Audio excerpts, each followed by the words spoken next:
우리 한번 앞사람 옆사람 인사하겠습니다. 반갑습니다. 사랑합니다. 한번 인사하십시다.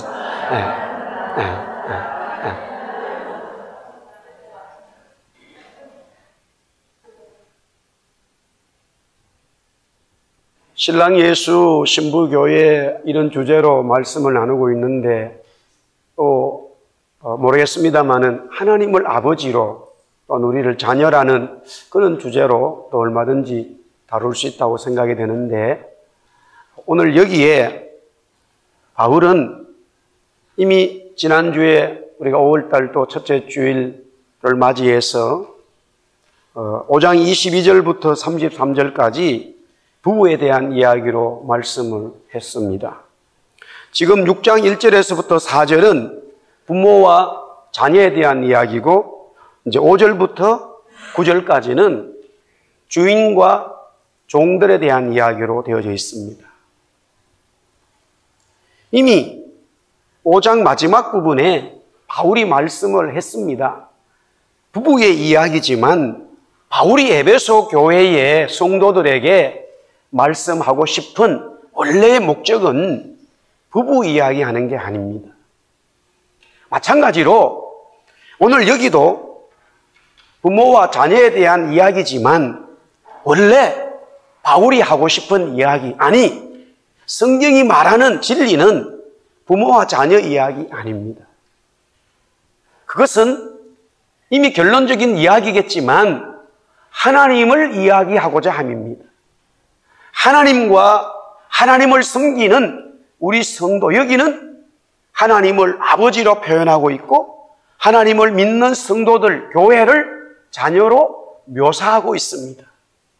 아버지와 자녀의 관계를 교회와 성도지요, 성도와 하나님, 그리스도와 설명하고자 함입니다. 그것이 우리가 육신의 몸을 가지고 있는 우리 인간이 보이지 않는 하나님을 이해할 수 있는 하나의 요소가 되기 때문입니다. 그렇다고 해서 100%는 아니지만 상당히 육신적인 육신을 가지고 있는 우리가 부모에 대해서, 부모는 자녀에 대해서 이 관계를 설명함으로 인하여 영적인 하나님을 알아가는 이야기입니다.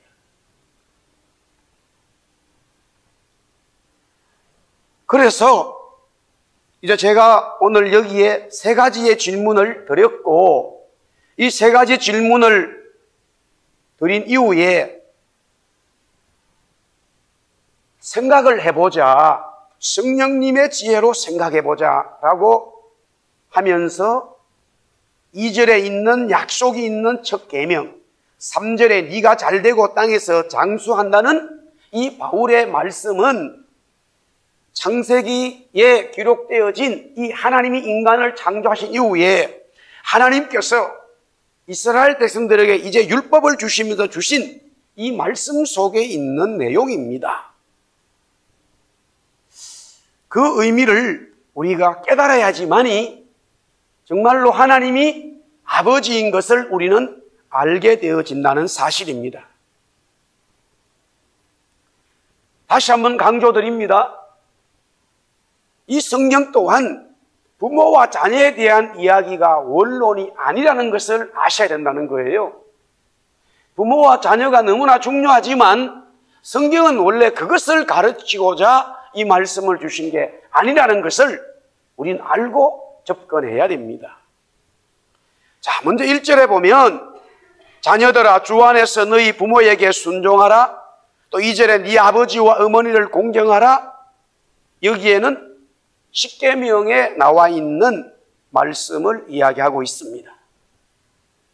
자녀는 오늘 여기 성경에 보니까 부모님에게 대해서 어떻게 하는 것이 옳다라고 말하고 있느냐. 여기에 보면 right라는 말이 있어요. 이 right라는 말이 옳다라는 거죠. 이것이 바로 righteousness, 즉 의로운 이야기를 하는 거예요.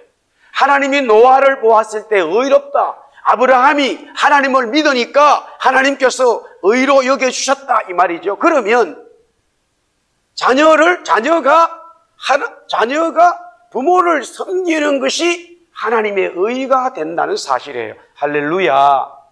따라합시다. 자녀는 부모를 섬기는 것이 하나님 안에서 의를 이루는 것이다. 할렐루야. 여기에서 우리가 그리스도, 즉 성경을 알지 못해도 세상의 법이라는 것이 있습니다. 당연히 자녀는 부모를 섬기는 것이 세상의 법이지요. 세상에 그와 같은 윤리적인 도덕적으로 되어져 있어요. 성경은 항상 그 윤리와 도덕을 뛰어넘는 것을 말씀하고 있지요. 오늘 여기 보니까 하나님의 말씀에서 자녀들은 부모에게 순종하고 부모님을 공경하라. 이것이 옳은 것이고 이것이 약속이 있는 첫 계명이라 그렇게 되어져 있습니다. 한마디로 말하면 자녀들은 부모님을 섬겨야 된다는 이야기예요. 우리 한번 따라합시다. 자녀들은 부모님을 섬겨야 된다.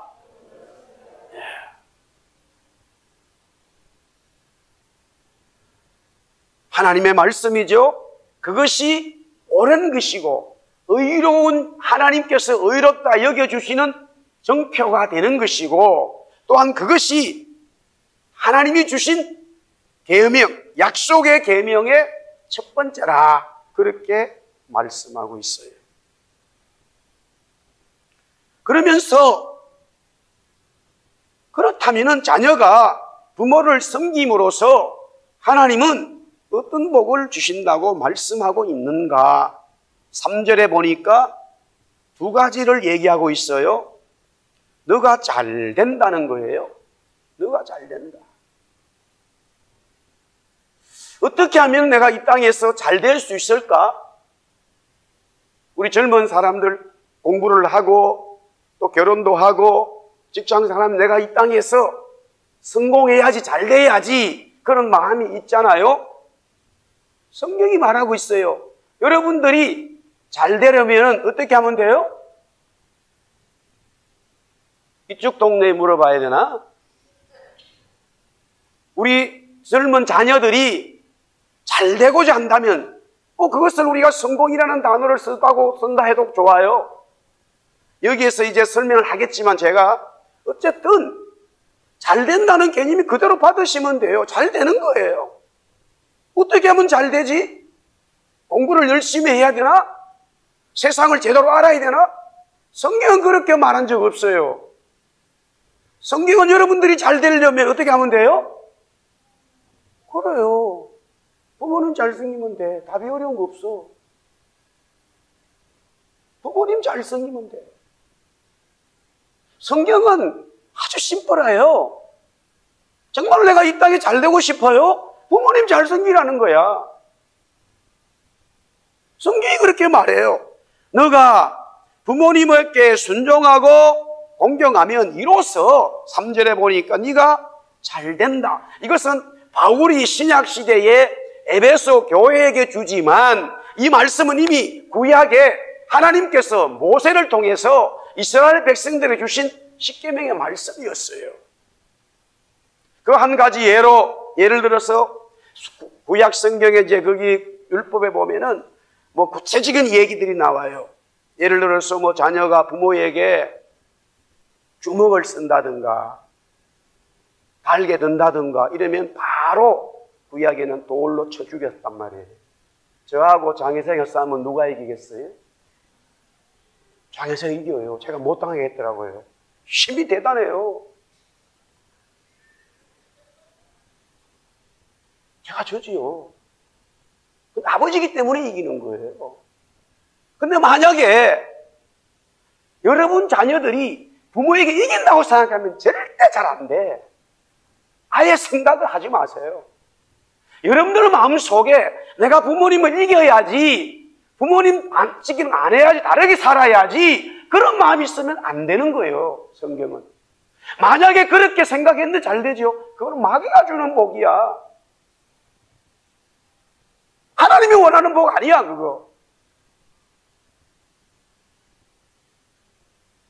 오늘 말씀 듣는 부모님들도요, 자녀들에게 정말로 오늘 여기 성경대로 가르쳐야 돼요.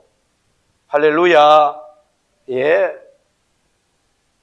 세상의 사람들이 당신 성공했어 그러지만은 그 속에 들어가 보면은 부모와 자녀 간의 관계가 다 깨지고 부부 간의 관계 깨지고, 그 세상에서는 성공이라 말해도 하나님 나라는 성공 아니에요. 그거 좀 심한 표현으로 지옥 갈 일이야.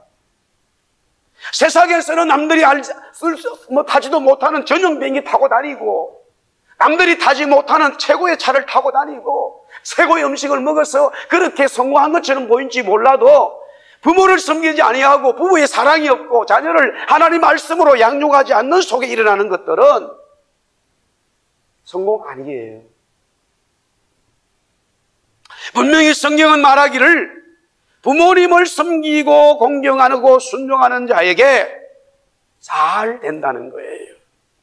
잘 된다.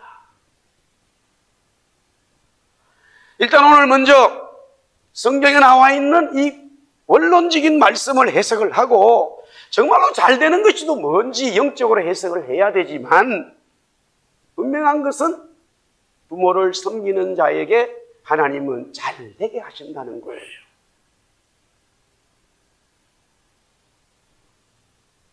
그리고 두 번째 임하는 복은 땅에서 장수하리라. 이 땅에서 오래 산다는 거예요. 그렇다면은 부모들은 자녀들을 어떻게 해야 하나? 오늘 4절에 보니까 두 가지의 말씀이 있어요. 저는 개인적으로 지금 어머니가 계시기 때문에 어머니에 대한 아들로서 있고, 또 제 아들과 딸이 있기 때문에 저는 부모가 되는 거지요. 자녀를 노엽게 하지 말아라. 부모들이 자녀들에게 어떻게 해야 되느냐는 두 가지의 답이 있어요. 첫째는 부모가 자녀들을 노엽게 하지 말아라. 참 표현이 재미있습니다. 자녀가 부모를 노엽게 한다는 이야기는 되지만 부모가 어떻게 자녀에게 노엽게 될까? 이것은 조금 더 설명하면 부모의 생각으로, 내 생각으로 자녀를 이해시키려고 한다는 거지요. 그러면 어떻게 해야 되나? 주님의 교훈과 훈계로 양육해라. 그 말은 하나님의 말씀으로 자녀를 가르치고 하나님의 말씀으로 자녀를 양육하라는 거지요. 여기에 전제 조건이 있습니다. 하나님의 말씀과 하나님의 교훈이에요. 세상의 생각, 세상의 룰이 아니에요. 지금 우리 이민교회나 우리 교회도 그렇겠지만 한국 교회가 지금 무너지는 여러 가지 원인들이 있습니다. 그러나 그 중에 중요한 요소가 뭐냐면, 이미 부모들이 자녀들을 예수 믿는 부모, 예수 믿는 자녀, 즉 교회 성도지요. 교회에서 부모들조차도 하나님의 말씀과 훈계로 양육하지 않는다는 것이 있어요. 이것은 속으로 들어가 보면은 전부 다 동일하게 나타나요. 하나님의 말씀과 하나님의 교훈으로 자녀를 키우지 않아요. 그렇게 하려고 하면은 현장에서, 현실에서는 손해보는 것 같고, 우리 자녀가 친구들 그 세계에서는 뒤처지는 것처럼 보여요. 조금 심한 표현으로는 현재에는 지금 왕따가 당할 수가 있어요.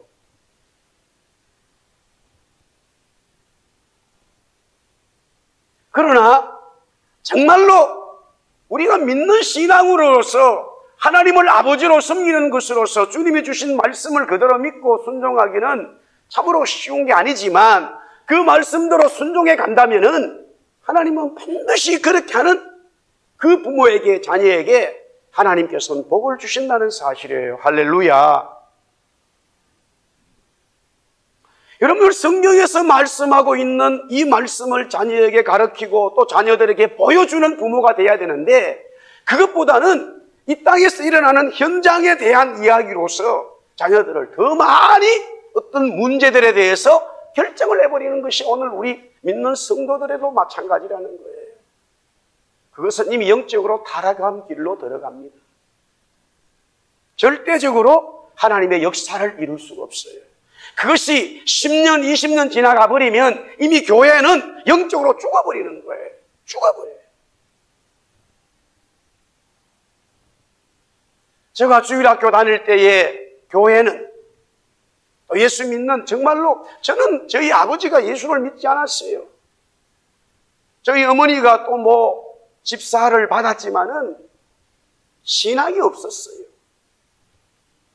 그러나 제 친구 중에 부모님이 다 예수 믿는 그 가정들을 보면은 참으로 말씀에 어긋나는 일들이 있을 때에 크게 훈련시킨 것을 보아요. 그것은 가정에서뿐만이 아니라 교회도 마찬가지였어요.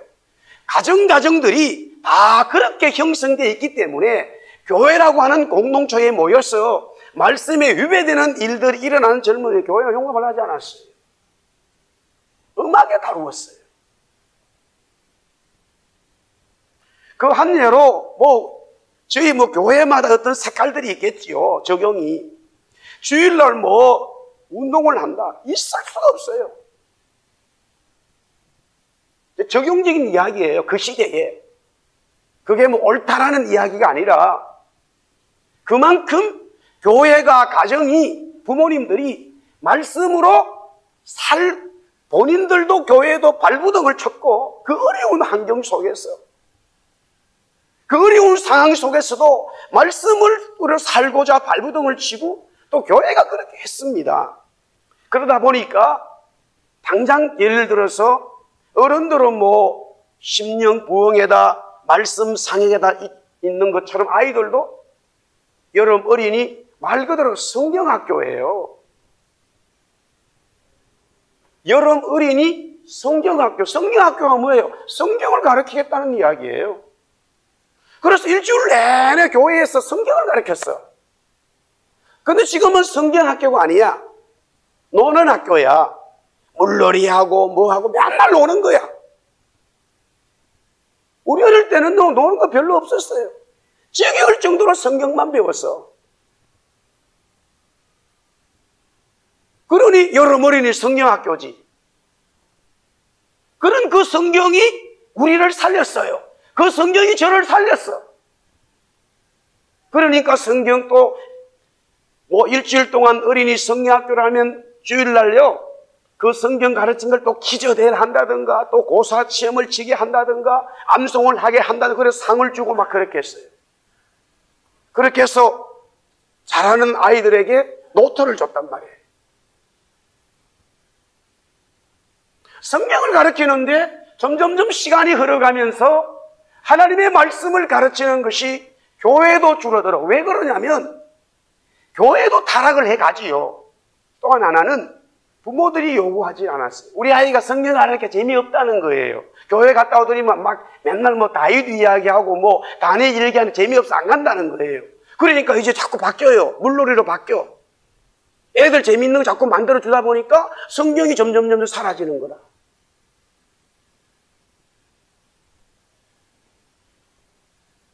저는 개인적으로 전도사 할 때 주일학교를 했지만 아예 저는 없어요. 제 얼굴에 그렇게 쓰였잖아요. 여러분이 성경학교 아예 아무 놀이가 없어. 싹 없애버렸어요. 그러니까 처음에 가가지고 어느 교회에서 그렇게 하니 선생님들이 아유 전도사님 애들이 와서 아무것도 노는 것도 없는데 지루해서 어떻게 하겠냐. 그래요. 당신도 일주일 동안 기도해보라고. 지금까지 얼마나 여러분들이 잘못된 성경학교를 하고 있었는지를 보여줄게 내가. 아침 새벽 나 저녁 계속 아이들 성경을 가르쳐요. 저는 그 성경을 가르치기 위해서요 동화도 그리고요 어마어마한 연극도 다 하고 혼자 날뛰었단 말이에요. 어떻게 하든 성경을 가르쳐야 된다. 내년부터는 당신들이 해야 된다. 내가 원래는 보여줄게. 혼자 무용도 하고요. 혼자 옷도 입고 기타 치고요. 삼손의 얼굴을 하고요. 애들이 성경을 배우는 거예요. 너무 재미있는 거예요. 그러니까 그 아이들에게 영이 살아나서 기도가 나오는 거예요. 성전들이, 교사들이 먼저 은혜 받았어. 전사님 자기들이 생각을 잘못했다. 이게 지금 우리 한국 교회다. 성경은, 하나님의 말씀은 다르게 얘기하지 않아요. 어떻게 부모들이 자녀를 가르칠까? 어떻게 교회가 하나님의 자녀들을 다음 세대로 길러낼 것이냐? 다른 이유가 없어요. 하나님의 말씀밖에 없는 거예요. 성경을 보세요. 언제든지 퍼센티지를 얘기합니까? 12명이 교육을 받는데 9명이 너무나 지루하고 성경을 배우지 않아 재미없어 해. 근데 그 중에 하나가 막 성경을 배우고 알고 말씀을 들어. 그 아이 때문에 가야 되는 거예요. 심지어는 그런 아이 한 명이 없다 하더라도 성경을 가르치는 것을 하나님이 원하시고 있어요. 그래서 오죽 답답했으면 주님께서 2명, 3명 모여도 내가 다 들어주마. 왜 그런 말씀하셨을까요? 2, 3명 모인 곳에서 내 이름으로 기도하면 내가 응답해 줄게. 내가 함께 해줄게. 그 말씀한 이유가 바로 그거예요. 정말로 하나님 말씀, 하나님을 사랑하는 그와 같은 성도들이 없다는 이야기예요. 하나님은 그걸 더 원하시는 거라. 사람 많이 모여가지고 막 세상 사람들은 거기가 뭔가 성공한 교회처럼, 성공한 사람들처럼 모이는 거 보이지만 주님은 그런 대답한 적이 없어요. 하나님의 말씀으로 가르쳐야 되고, 또 부모들은 하나님의 말씀으로 살아가는 걸 보여줘야 돼. 내가 그렇게 살지도 않으면서 이야기하는 거는 아이들을 노엽게 해요.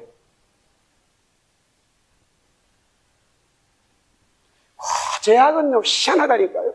좋은 것만 부모가 많이 보여줘도 그것은 기억 안 하고, 혹시 잘못한 게 있으면 딱 그거 가지고 다음에 달게 들어요. 기가 막히게 달게 들어요, 그걸로. 기억을 안 해. 이게 인간의 본성이라. 그렇기 때문에 우리는 주님의 하나님의 말씀과 교훈과 훈계로 양육을 해야 된다.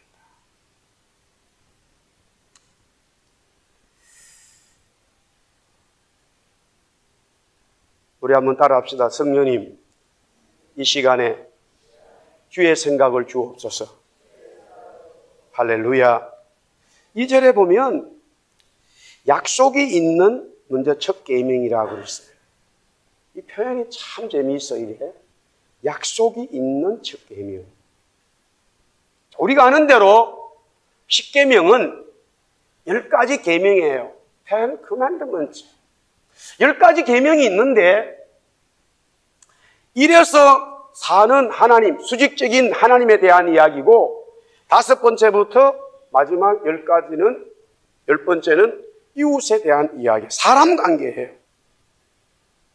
예수님도 마태복음 22장에 보면은 어떤 율법사가 계명에 대해서 어느 것이 큽니까? 라고 질문했을 때에 정리를 해 주셨어요.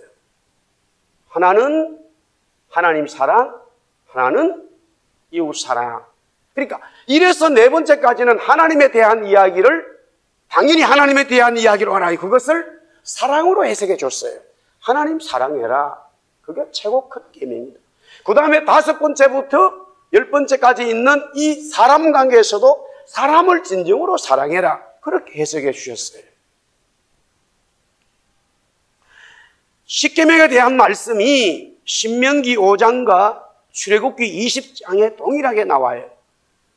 자, 신명기 5장 22절 말씀으로 한번 보겠어요. 5장 전체를 다 봐야 되지만 결론으로 이 말씀이 적혀져 있어요. 우리 한번 같이 읽어볼까요? 시작. 여호와께서 이 모든 말씀을 산이 불 가운데, 구름 가운데, 흑암 가운데서 큰 음성으로 너희 종에게 이르신 후에 더 말씀하지 아니하시고 그것을 두 돌판에 써서 내게 주셨느니라. 예. 지금 신명기 5장에 보면 5장 1절에서부터 쭉 10계명에 대한 내용이 나오고 그것을 어떻게 받았느냐라는 것을 이제 설명하고 있어요. 여기 오늘 여러분들 22절 말씀을 읽었습니다만 여기에 여호와라는 말, 야훼죠, 야훼. 전능하신 하나님이죠. 이 야훼라는 것이 바로 성부, 굳이 말한다면은 우리 삼위일체의 하나님을 얘기할 때에 성부 하나님을 대한 말씀이에요. 그리고 말씀이라는 단어, 말씀, 그 다음에 그것이 두 돌판에 써서 내게 주었다. 두 돌판에 적혀진 말씀. 여기에 말씀이라는 것이 바로 그리스도를 얘기하는 거예요. 그래서 예수님은 이 땅에 오셔서 내가 곧 길이요 진리요 말씀이다, 생명이다. 이 모든 성경은 나를 가르치고 있다. 계속적으로 말씀이 육신이 되었다. 성경은 여러 군데 신약에 전부 다 말씀이 그리스도인 것을 설명하고 있어요. 그러면서 불이라는 것과 구름과 큰 음성으로 이스라엘 백성들에게 임했다. 여기에 바로 성령님을 말하는 거죠. 즉 십계명이 모세를 통해서 이스라엘 백성들에게 나타날 때, 임재할 때에 성부, 성자, 성령 하나님이 함께 역사하셨다는 거지요.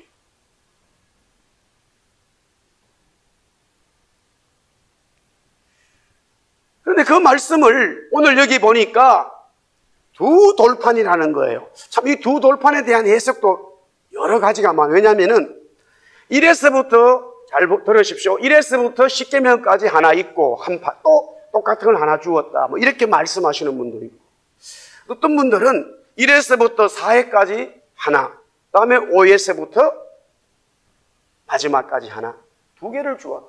왜? 근데 그 돌판이 지금 없어요. 돌판에 하나님이 새겨서 모세에게 주셨는데 그 문자를 통해서 이 성경을 기록했기 때문에 돌판 자체는 지금 없어요. 만약에 누군가 돌판을 구한다 그러면 세계의 갑부가 돼요. 역사적인 학자가 되는 거죠. 지금 그 돌판이 없어요. 사람이 새긴 것은 모르겠으면 사라질 수도 있지만 하나님이 새겨주셨으면 아마 그 글자는 사라지지 않을 거예요. 어딘가 있겠죠. 그런데 여기에 이렇던 저렇던 첫 계명이라고 하는 약속이 있다는 말은요, 지금 약속이라는 말은 언약인데, 약속은 하나님과 사람이 하는 거예요. 그런데 제가 이 부분에 대해서 이미 성경 여러 군데 말씀을 드린 적이 많아요.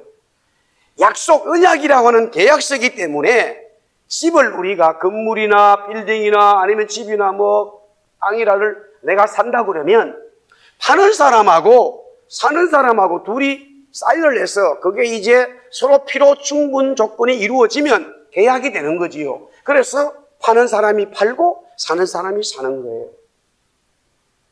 그런데 분명히 하나님은 하나님과 사람이 계약을, 언약을, 약속을 맺는다고 하는데 실제 계약자, 당사자는 사람은 거기에 사용하지를 않았어요.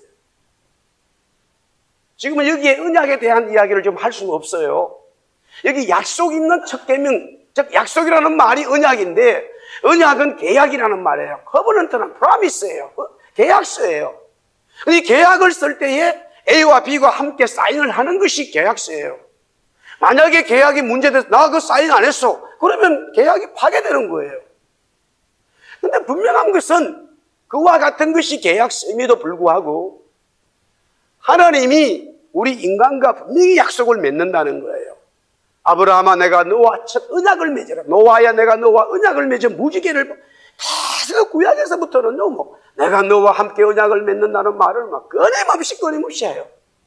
그런데 가만히 보면 예수님도 그러죠. 예수님도 제자들에게 이게 언약이라는 거예요. 성찬식을 베푸며 새 언약이라는 거예요. 근데 제자들은 한 게 아무것도 없어요. 마신 것밖에, 먹은 것밖에 없어. 그게 뭐예요? 언약은 하나님과 사람이 하는 것인데 언약의 실제를 이루는 것은 누가 이루었단 말이에요? 하나님이 이루시고, 누리는 건 누가 누려요? 우리 인간이 누리는 거라. 그 말은 우리가 누릴 수 있다는 것은 반드시 우리가 그 계약자의 당사자로 들어가 있다는 거예요. 계약자가 당사자가 되지 않으면 누릴 수가 없어요. 내가 분명히 A라는 사람한테 집을 팔았는데 그 사람이 열쇠를 받아가지고 집에 들어오지 다른 사람이 들어가도 내 집이라고 그러면 그거는 법으로 문제가 생겨요. 당연한 이야기 좀 말할 것도 없어요. 마찬가지로 하나님이 나와 여러분과 우리 모두와 언약을 맺었을 때에 그 언약의 대상이 되기 때문에 우리는 하나님의 은혜를 누리는 거예요. 그러면 내가 무언가 해야 되는데 그래야 내가 그 언약을 누릴 수 있게 않겠어? 계약 당사자가 되니까 돈을 10만 불을 가져온다든가 10시간 일을 한다든가 뭔가 조건이 이루어져야 되는데 성경은 말하기를 너희는 그 조건을 이룰 수 없다는 거예요. 그래서 대신해 주겠다 해서 항상 구약에는 그 언약을 체결할 때 뒤따르는 무언가 의식이 있었어요. 그게 바로 동물을 잡는 거였어요. 그래서 예수님이 십자가 지시기 전에 성찬식을 거행하면서 이게 내 새 언약의 피라, 이게 내 새 언약의 내 떡이라, 마시라, 빵이라 그렇게 말한 거예요. 예수님이 직접 언약의 당사자가 되겠다는 거예요. 누구를 위해서? 우리를 위해서. 우리가 죽어야 되는데 우리 죽어봐야 아무 효과가 없어요. 쓸데없는 짓이야 그건. 아무 효과가 없어요. 세상에서 말하는 개죽음밖에 안 되는 거라. 그런데 예수님이 그런 개죽음을 당하셨어요. 완전히 로마에서 가장 극한 이 사형수가 받을 그 십자가를 지고 부끄러움을 드러내고, 그래서 성경은 말하기를 너희가 그리스도를 진정으로 말씀을 믿는 자에게는, 따라합시다, 믿는 자에게는 부끄러움을 당하지 않는다. 할렐루야. 그런 말씀한 이유가 거기 있단 말이에요. 예수님이 다 부끄러움을 당해버렸어요. 예수님이 옷을 다 벗김을 당했어요. 사람들의 조롱을 받았어요. 그래서 예수님이 대신하신 거예요. 그러면 그 예수님은 원래 하나님이기 때문에 우리 눈에 안 보이지요. 십자가에 죽기 위하여 우리에게 사랑을 보이시면서 인위적으로 인간으로 오신 것뿐이기 때문에 성경에서 말하는 원론은 뭐냐면은 언약이 보이질 않는다는 이야기예요. 그러면 나는 하나님을 섬겨요, 나는 하나님을 믿어요, 나는 그리스도를 믿습니다 라고 고백하지만 그것이 하나님이 받으시지요. 그런 눈에는 보이지 않아. 그래서 눈에 보이는 첫 번째 수평적인 사람 관계에서의 언약이 첫 번째가 뭐예요? 부모에 대한 이야기. 왜 그 많은 사람 관계 속에서도 첫 번째 부모에 대한 이야기를 했느냐? 따라합시다. 자녀는 부모에게서 나왔다. 질린 거예요. 우리 모두는 어디서 왔느냐? 하나님으로부터 왔어요. 아니, 세상은 뭐 이렇게 됐다가 그건 세상의 이야기고, 성경은 하나님이 우리를 창조하셨다. 우리 인간은 어디서 나왔느냐? 하나님으로부터 왔어요. 그것을 인정할 수 있는 것이 육신적으로는 다 자녀들은 부모로부터 나온 거예요. 그래서 수평적인 첫 번째 언약의 눈에 보이는 언약, 약속으로 설명하는 게 뭐냐? 부모에 대한 이야기였다는 거죠.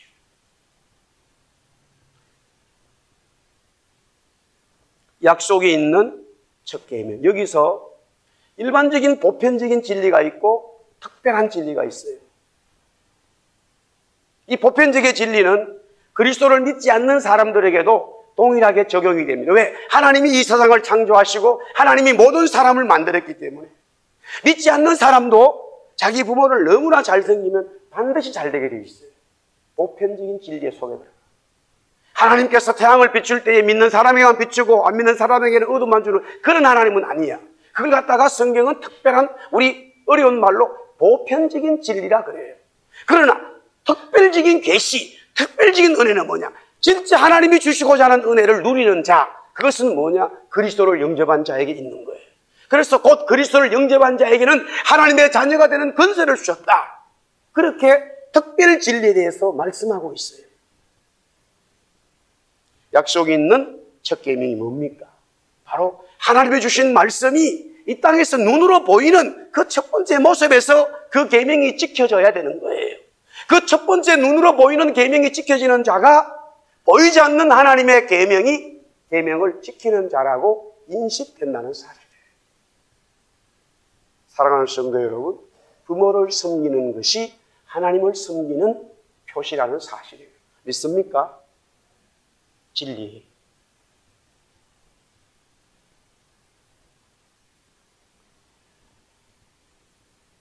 그 다음에는 축복이 장수한다라고 했습니다.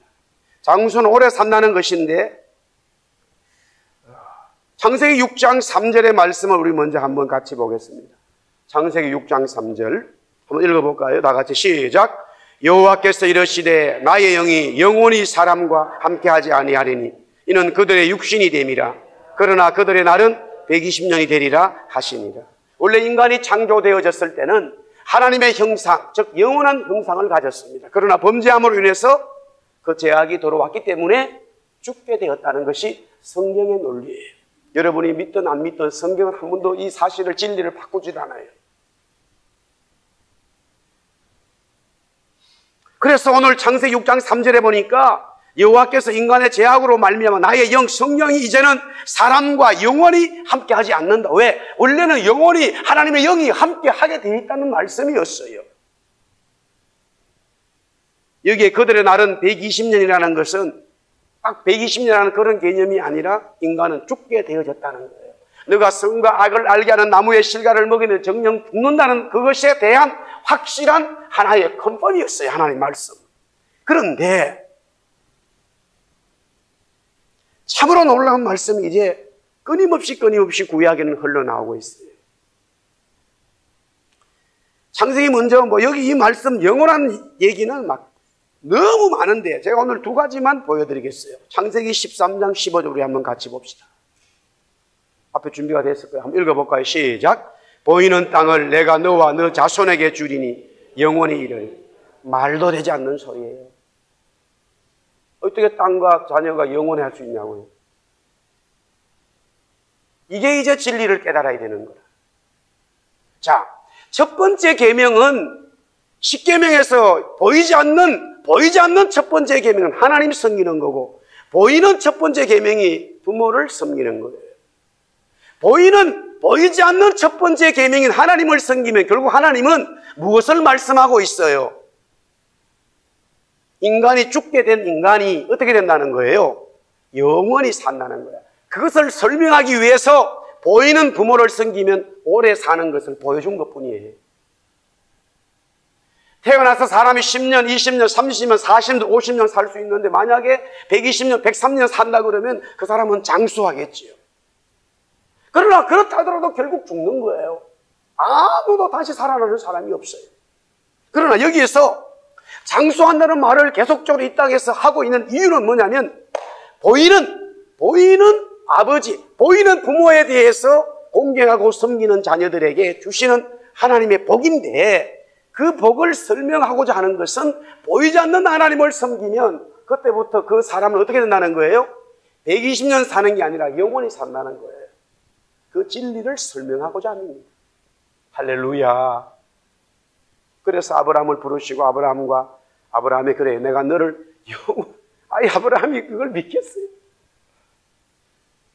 그래서 이렇게 말했어요. 이제 성경을 제가 설명하겠지만 아브라함이 그래 아브라함아 네 자손이 몇 대 뒤에는 이런 일이 있는데 너는 이 땅에서 장수할 것이다. 그렇게 말해요. 근데 가만히 보니까 우리가 믿음의 조상 이스라엘 백성들 유대인들이 말하는 아브라함의 하나님, 이삭의 하나님, 야곱의 하나님 그들이 부르는데 그 아브라함, 이삭, 야곱의 공통성이 뭐냐면 장수했다는 사실이에요. 우리가 중동을 가봅니다. 또 저도 코스타리카 파나마를 가보았어요. 저는 20대처럼 보여요. 엄청 늙은 사람이 저보다 하나의 나이가. 우리 집 사람은 조심을 해야 돼요. 문남자들이 볼 수 있기 때문에. 그래 늙어서 사람들이 그 시대에 지금 그 나라에 그 중동 아브라함이 살았고 이삭이 살았고 야곱이 살았던 그 옛날 그들이 장수했다니까요. 100년 이상들 다 살았어. 엄청난 장수의 복을 누렸어요. 하나님이 무엇을 말씀하는지 아세요? 하나님을 섬기는 자에게 영원한 삶을 주겠다는 그 이야기를 하고 싶어 하는 거예요. 그 진리를 우리가 깨달아는 거예요. 계속해서 창세기 17장 7절에서 8절 한번 볼까요? 그럼 또 한번 읽어봅시다. 창세기 17장 7절에서 8절 시작. 내가 내 언약을 나와 내 대던 후손 사이에 세워서 영원한 언약을 삼고 너와 네 후손의 하나님이 되리라. 내가 너와 네 후손에게 네가 거류하는 이 땅 곧 가나안 온 땅을 주어 영원한 기업이 되게 하고 나는 그들의 하나님이 되리라. 할렐루야. 계속 영원한다는 거예요. 인간은 영원하지 않죠. 그러나 하나님을 믿는 인간은 영원하다는 사실을 믿으시기 바랍니다. 그래서 주님이 부활하실 때 말씀하셨잖아요. 너가 나를 믿느냐? 죽은 자도 살아나고 살아서 믿느냐? 너는 죽지 아니하고 영원히 살리라. 너무나 이해하기 어려운 말을 해요. 사랑하는 베드로야, 요한아, 야고보아, 너희들이 지금 나를 보기를 원하느냐? 조금 있으면 너희들은 나를 보지 못할 것이다. 그러나 나는 너희 속에 있고 너희는 내 속에 있으리라. 내가 아버지 안에 있고 아버지가 내 안에 있는 것처럼 너희가 나를 보면 아버지를 보는 것 같이 나는 너희를 고아와 같이 버려두지 아니할 것이라. 그러나 세상은, 여기서 말하는 세상, 하나님을 믿지 않는 자, 그리스도를 알지 못하는 자, 세상은 나를 만날 수 없고 보지 못할 것이다. 그러나 나는 너희들은 나를 내가 먼저 너희들보다 갈릴리로 가 있었게, 그렇게 말씀하세요. 무엇을 말합니까? 주님은 영원하신 분이라는 거예요. 영원한 하나님이라는 거예요. 그래서 그 주님을 믿는 성도 자녀는 하나님이 영원하시기 때문에, 하나님이 영원하시기 때문에 너희들도 영원하다라는 말씀을 주시는 거죠. 그래서 사도 요한은 밤모섬에서 성경에 계시록은 없지만은 야사에 뭐 그런 이야기가 있다는 얘기도 하는데, 주님 나를 왜 이 늙은이로 자꾸 죽이지도 않고 나를 남겨놨나요? 내 친구 베드로도 숭배하고 도마도 숙여 다 죽어서 이미 천국에서 최고의 영화를 누리고 있는데, 나는 이 밤모섬의 돌섬에서 이 늙은이가 되어가지고 아무것도 할 수 없고 나를 왜 여기에 이렇게 고통을 주시나이까? 그럴 때 어느 날 주님이 임재하셨어요. 사랑하는 요한아. 그때 요한이 그 음성을 듣고, 음성이 앞에서 온 것이 아니라 저 뒤에서 왔습니다. 뒤를 돌아보니까 주님이 세마포옷을 입으시고 하늘에서 비치시는데, 그만 너무나 그 빛이 강하여 그냥 꼬꾸라지고 말았어요. 사랑하는 종, 나의 종, 사랑하는 종 요한아, 내가 너에게 말씀을 주리라. 너는 그 말씀을 기록하여 7 교회에 보내라. 그때 보니까 요한이, 와, 하나님 주님은 살아계시고 이미 구원받고 숭배했던 이 주의 형제들이 그곳에서, 자매들이 그곳에서 영원한 하나님 잔치에서 주님을 중심으로 찬송하고 찬양하고 거룩한 세마포옷을 입고 막 할렐루야, 어린 양의 피로 구원받은 백성 거룩거룩하면서 찬송하는 그 장면을 보여주시는 거예요. 그때 요한은 힘이 생겼어요. 그렇구나, 하나님이 나를, 육신의 이 몸을 여기까지 살려준 이유가 여기에 있었구나. 내가 사는 것도 하나님의 은혜요, 죽는 것도 하나님의 은혜요. 우리가 죽지만 그리스도를 믿고 하나님을 믿는 자녀들은 영원히 죽지 않는다고는 말씀이 이렇게 응답이 되는구나.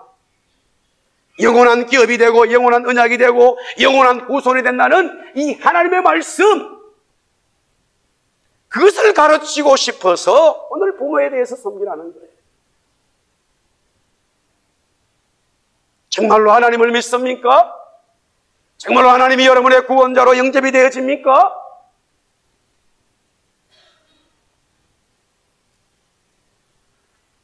부모를 섬기지 않는 자는 하나님을 믿는 게 아니에요. 저는 이렇게 말하고 싶은 생각이 늘 없어요. 목사다, 교회 장로다, 자기 부모를 완전히 개떡질해서 안 믿는 거예요. 그냥 직분을 받은 거야. 하나님을 정말로 섬긴다는데 어찌 성경에 있는 부모를 섬기는 안 섬길 수가 있어요? 물론 우리가 연약하고 부족하기 때문에 우리의 육신의 소욕들이 있어서 성경대로 말하는 부모 섬기고 사람 관계의 영적인 은혜를 나눠야 되지만, 그런 것들이 실수하고 좀 부족할 때가 있어요. 그러나 본질적으로 성경의 말씀에 위배될 수는 없다는 거죠. 마찬가지죠. 정말로 남편이 됐습니까? 아내가 되었어요? 남편은 아내를 사랑하고 아내는 남편을 섬기고 그리스도를 믿는 사람들의 모습이지요. 정말로 여러분이 자녀가 되었어요? 하나님을 섬기듯이 부모를 섬기겠죠. 정말로 여러분의 부모들이 하나님을 섬겨요? 그렇다면 하나님의 말씀으로 자녀들을 가르치겠죠. 내 욕심으로 가르치는 거 아니에요. 누구나 다 해당되는 말씀이지요.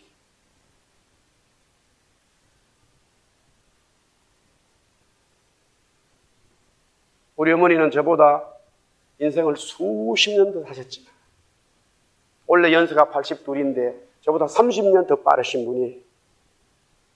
그런데 급한 것은 저보다 30년이 더 빨라요. 어떤 일이 벌어지면 참지를 못하고 바로 전화가 와요.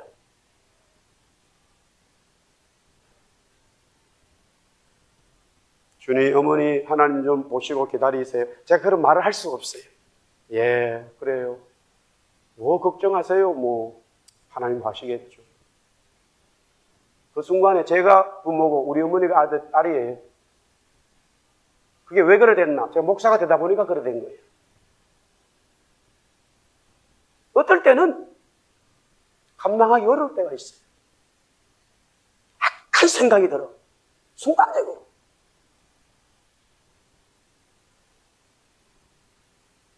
그러나 분명한 것은 자녀는 부모를 섬기고 부모는 말씀으로 가르쳐서 하나님의 나라가 이루어져야 한다는 사실이에요. 할렐루야. 분명한 사실이죠. 우리 사랑하는 자녀 여러분들 잘 되길 원합니까? 우리 한번 더 따라합시다. 부모님을 섬기자. 제가 제자훈련 할 때 항상 주는 구체적인 하나의 방법인데 현실적인 적용이죠. 부모를 잘 섬겨 공경하는 게 너무 추상적인 거야. 그래서 하나만 항상 얘기해요. 여러분이 일을 하고 재정에 수입이 생기면 반드시 부모에게 10분의 1을 드려라. 제가 그거를 아무리 가르쳐도 순종하는 애들이 잘 없어. 우리 여기에 지금 부모들 중에도 여러분들 부모님 살아 계시는 분들 잘 들으십시오. 좀 실천 좀 하세요. 제발, please. 제가 이 부분에 대해서는 어려워도 저는 어머니에게 했어요. 하나님께 10분을 바치듯이 반드시 부모에게 10분. 그럼 결혼하면 어떻게 하느냐? 양쪽을 드려라. 제가 구체적으로 가르쳐요. 항상 가르쳐요. 그리고 나머지 10분의 1은 또 이웃을, 그리고 나는 결혼하고 이후로 나는 부모가 있다, 부부가 됐다. 그러면 반드시 10분의 7로 살아야. 그걸 얘기하라 이거예요. 결혼하지 않는 남자, 결혼하지 우리 자매들이 반드시 그렇게 얘기해라.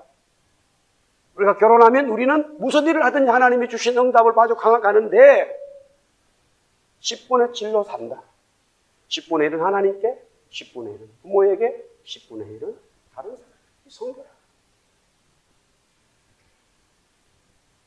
10분의 1이 잘 얼마인지 모르는 분들이 있어요. 제가 다시 한번 설명드릴게요. 1000불을 벌으면 100불은 10일 하나님께 드리고 50불은 부모님에게, 50불은 장인 장모에게, 50불은 이웃에게 주라 이 말이에요. 100불은. 다시 말씀드릴까요?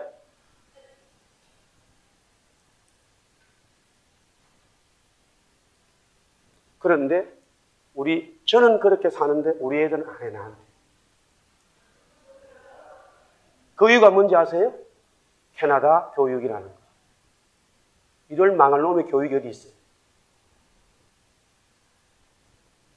캐나다는 지거지거라는 거야. 부부간에도 그래. 이런 망할 놈의 교육이 어디 있냐고. 성경이 그렇게 가르치냐고. 내 거라는 거야, 내 거. 개인주의야. 이 모든 것이 다 하나님의 것이고 정말로 우리가 하나님의 아름다운 가정, 교회가 되어져 가야 되는데 성경이 말하는 부모를 섬기고 자녀를 말씀으로 양육하는 이 원칙, 구원받은 백성들에게 하나님은 영원한 은혜를 주신다는 거예요. 따라합시다. 우리는 하나님과 영원한 은혜를 누린다.